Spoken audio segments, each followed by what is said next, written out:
Social মিডিয়াতে ভাগ করা সব থেকে সুখী মুখ ও নিখুঁত মুহূর্তগুলো বাস্তবে কিন্তু ততটাও নিখুঁত নয়।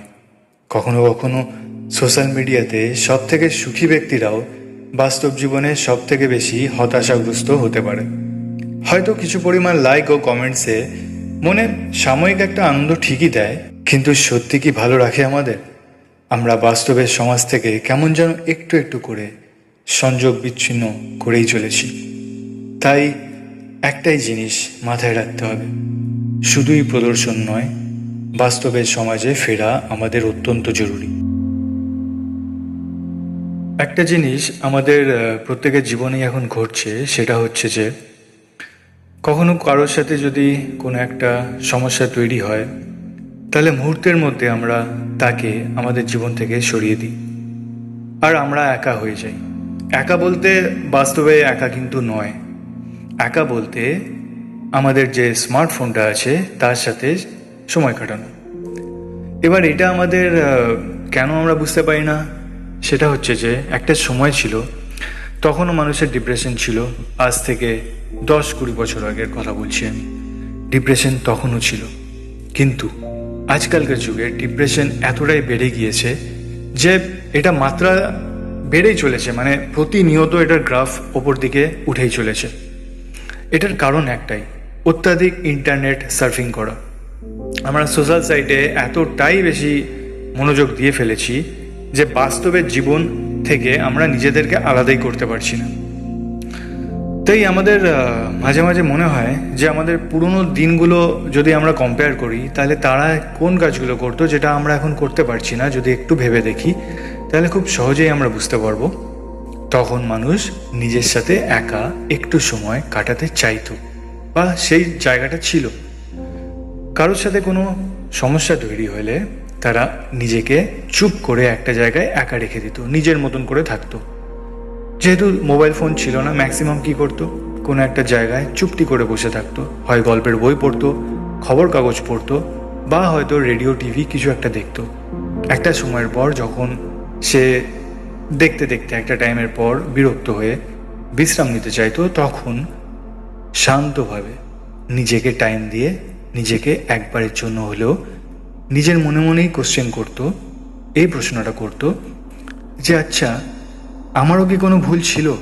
হয়তো সেই ভুলটা ধরা পড়ে যেত, এবং নিজের মধ্যে যে ইগো, সেলফ রেসপেক্ট বা অন্যান্য যে সমস্ত রাগ যা কিছু আছে না, হতে পারতো যে তখন সেগুলো নিমেষের মধ্যে গায়েব হয়ে যেত এবং সেই মানুষটার কাছে ফিরে যাওয়ার একটা রাস্তা তৈরি হয়ে যেত।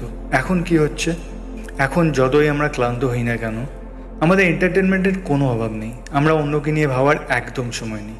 কারণ আমরা মোবাইল ফোনটা হাতে পেলেই, মোবাইল ফোনটা যখনই হাতে পাই, তখনই আমরা সাথে সাথে কি করছি, একটাই ছোট্ট কাজ, স্ক্রল করে করে রিলস দেখে চলেছি, বা কোনো ইউটিউবের ভিডিওস দেখছি, কমেডি ভিডিওস হোক বা নিজেই রিলস বানাচ্ছি। তাতে যেটা হচ্ছে সেটা হচ্ছে যে আমরা সেই যে ভালো লাগার মানুষটা, সেই যে বিশেষ মানুষটা, তার কথা আমরা ভাবতেই পারছি না। তার কথা ভাবার সময় কোথায় আমাদের? আমরা যদি রাতে শুতেও যাই, তখনও মোবাইল ফোনটা আমাদের ঠিক পাশেই। যখনই ঘুম আসবে তার আগে অবধি আমরা সেই মোবাইল ফোনটাকেই কিন্তু সময় দিচ্ছি, আমরা ওই মানুষটাকে নিয়ে ভাবার একটুও টাইম দিচ্ছি না। এভাবে একটা সম্পর্ক দিনের পর দিন আমাদের ভেঙে চলেছে। মেন্টাল ডিপ্রেশন এবং সম্পর্কের এত যে ভাঙা, এই যে আমরা যে এই ভেঙে যেতে দেখছি পরের পর, আমাদের যে ডিভোর্সের সংখ্যা দেশে বেড়েই চলেছে, তার অন্যতম কারণ নিজেকে সময় না দেওয়া, নিজেকে না চেনা, নিজেকে একবারের জন্য জিজ্ঞেস করা যে আচ্ছা, এই জায়গাটায় আমার কি কোনো ভুল ছিল, একবার নিজেকে কোশ্চেন করা। সেটা কি আমরা কেউ করি? না, করি না। আমাদের সময় কোথায়? তাই এখনও বহুত দেরি হয়ে যাওয়ার পরেও এখনও আমাদের মনে হয় কিছু মানুষের মনে এই যে আবেগগুলো থাকে না, সে আবেগগুলোকে একটু সুযোগ দেওয়া উচিত।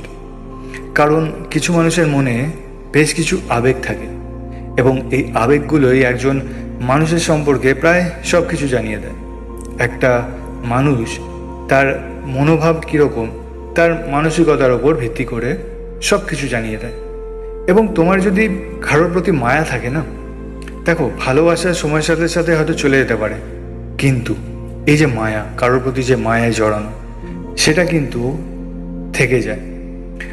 একটা কথা আছে যে ভালোবাসা সময়ের সাথে সাথে কমে যেতেও পারে, কিন্তু যদি কারোর মায়ায় জড়ানো যায় না, তাহলে সে নিজেকেই হারিয়ে ফেলে। তাই প্রত্যেকটা মুহূর্ত পরিপূর্ণভাবে উপভোগ করে নিতে হবে, কারণ নিজের শান্তি নিজের মনেই। তার আর এই নিজের মনটাকে একটু সময় দেওয়াটা খুবই জরুরি, যেটা আমাদের মধ্যে কেউই আজকাল করে না। আমি মনে করি যে তুমি যদি নিজেকে একটু সময় দাও, তাহলে দেখবে আস্তে আস্তে তুমি সব কিছুকে নিজের মতন করে মেনে নিতে পারবে। আমি আমার জীবনের অভিজ্ঞতা থেকে যা বুঝেছি যে আসলে মানুষ, মানে আসল মানুষের থেকে নকল মানুষের বন্ধু সংখ্যা অনেক বেশি থাকে। কারণ ফেক মানুষের অনেক বন্ধু এই জন্যই থাকে, কারণ তারা প্রয়োজনে কাউকে সাহায্য কিন্তু করে না, কিন্তু নিজের স্বার্থ উদ্দেশ্যে খালি ভাবে। বন্ধুত্ব খালি প্রদর্শন করে, সোশ্যাল সাইটে ফটো দেয় যে এ আমার বেস্টি, এ আমার বেস্ট ফ্রেন্ড, কিন্তু আদপে তাদের মধ্যে কিন্তু মনের মিলও নেই, কোনো রকম মনের মিল নেই, হয়তো কথাও বলে না। অন্যদের নিয়ে গসিপ করতে গিয়ে সরল মনগুলোকে আমরা যে কলুষিত করে ফেলেছি, এই জিনিসগুলো করতে করতে না মানুষগুলো একা হয়ে যেতে চায়, কিন্তু সত্যি একা হতেও পারে না। সেই ঘুরে ফিরে মোবাইল ফোনটা হাতে নিয়ে বসে এবং সেই সোশ্যাল সাইটে স্ক্রোল করে করে তাদেরই জীবনের ওপর পুরো একদম নজর দিয়ে থাকে, নজরদারি থাকে, তারা কি করছে, কোথায় ঘুরতে যাচ্ছে, সব কিছু থাকে।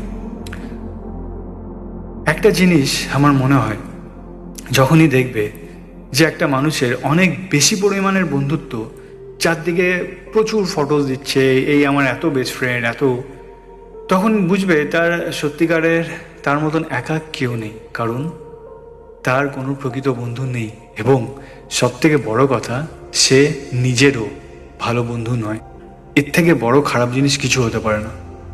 কারণ যদি তুমি নিজের ভালো বন্ধু না হতে পারো, তাহলে তুমি অন্যকে কি করে বুঝবে? নিজেকেই বুঝতে পারলে না তো অন্যকে কি করে বুঝবে?